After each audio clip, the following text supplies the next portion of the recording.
बात करते हैं अब अगले व्यूअर के साथ। दीपक लुधियाना से हमारे साथ कनेक्टेड हैं। दीपक नमस्कार, पूछिए क्या सवाल है आपका।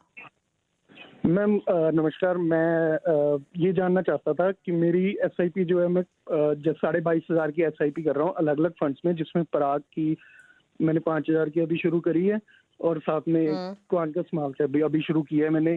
तो मेरा 8 लाख ओके, का तो इस टाइम है। तो आगे आने वाले 20 साल में मैं कितनी 10,000 की मैं और ऐड ऑन करना चाहता हूँ इसमें। पूछ लेते हैं। तो 10,000 की आप एसआईपी और ऐड करना चाहते हैं। फिलहाल आपकी 22,500 की एसआईपी चल रही है, यानी जो टोटल एसआईपी आपकी हो जाएगी वो फिर 32,500 की हो जाएगी। एग्जिस्टिंग एसआईपी में 7 लाख के पोर्टफोलियो की वैल्यू है। 20 ईयर्स में 3 करोड़ का टारगेट है। फंड सिलेक्शन कैसा है ये जानना चाहते हैं। एग्जिस्टिंग पोर्टफोलियो में क्विकली बता देती हूँ, इनके पास एसआईपी और लमसम दोनों है। कीर्तन Nippon India small cap 8,000 per month, पराग पारी फ्लेक्सी कैप में 5,000 पर मंथ, 5,000 पर मंथ है एसबीआई कॉन्ट्रा में, 4,000 पर month Motilal Oswal mid cap में, 3,000 एक्सिस मिड कैप में, 2,500 ICIC pro large mid cap में। लमसम कहाँ है? मोतीलाल ओसवाल निफ्टी नेक्स्ट 50 में 1 लाख, 30,000 बंधन स्टर्लिंग वैल्यू में, 50,000 आईसीआईसी प्रू मैन्युफैक्चरिंग में। इसके अलावा इनकी वाइफ का भी एक पोर्टफोलियो है जिसमें 27,500 की एसआईपी चल रही है। 12.5 लाख की पोर्टफोलियो की वैल्यू है। यहाँ पर बंधन स्मॉल कैप 7,500, 7,500 ही Motilal Oswal mid cap ICICI Pru blue chip में है। कोटक इंफ्रा एंड एको में 5,000 और बजाज फ्लेक्सी कैप में लमसम इन्वेस्टमेंट 50,000 की। तो दोनों पोर्टफोलियो रिव्यू कीजिए। पहले बताइए दीपक के पोर्टफोलियो के बारे में क्या सजेशंस। दीपक जी, सबसे पहले तो अगर आप 32,500 रुपए की एसआईपी हर महीने कर रहे हैं और अगर मैं अज्यूम करूं कि आपका जो 7 लाख का एग्जिस्टिंग इन्वेस्टमेंट है, ये दोनों मिलाकर 12%, जो मेरे हिसाब से एक फेयर एक्सपेक्टेशन है अगर आप इतनी लंबी इन्वेस्टमेंट करना चाहते हैं तो।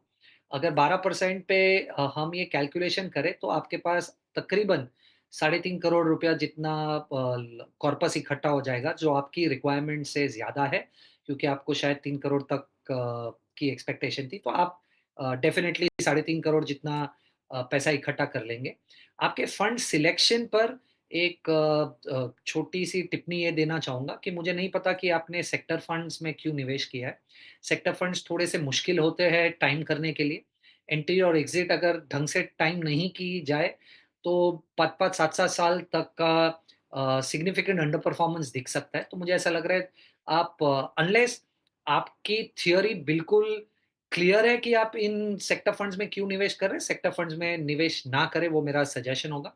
तो आईसीआईसीआई मैन्युफैक्चरिंग से आपको एग्ज़िट करने की सलाह होगी और मोतीलाल ओसवाल मिड कैप से एग्ज़िट करने की सलाह होगी। बाकी आप अपने फंड्स कंटिन्यू कीजिए। तकरीबन 3 साढ़े 3 करोड़ तक का कॉर्पस आपका इकट्ठा हो जाना चाहिए 12% के अनुमान पर।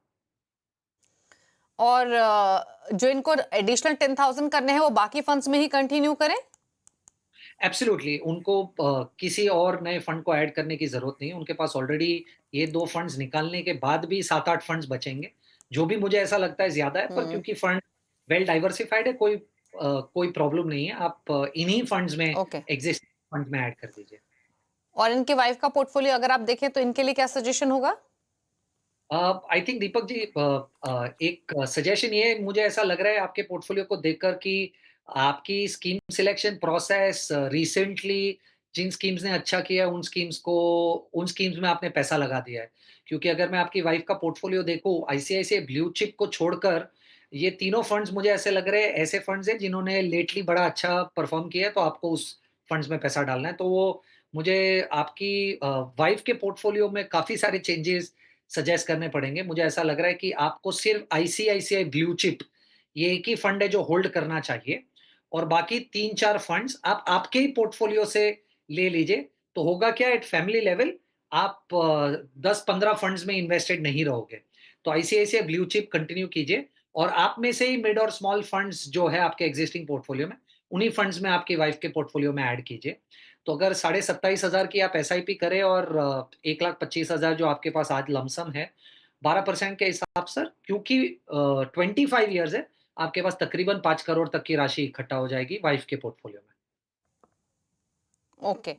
तो अपने पोर्टफोलियो से आप फंड्स पिक कर सकते हैं अपने वाइफ की पोर्टफोलियो के लिए। सिर्फ आईसीआईसीआई प्रू ब्लू चिप ही कंटिन्यू करना है, बाकी 3 फंड से निकलने की सलाह है।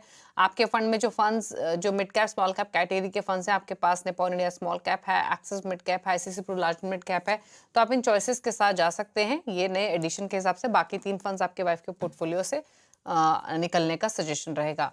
चलिए रुक रहे हैं इसी के साथ एक ब्रेक के लिए, लौटेंगे तो कुछ और क्वेरीज को करेंगे शामिल, जल्द वापस आते हैं।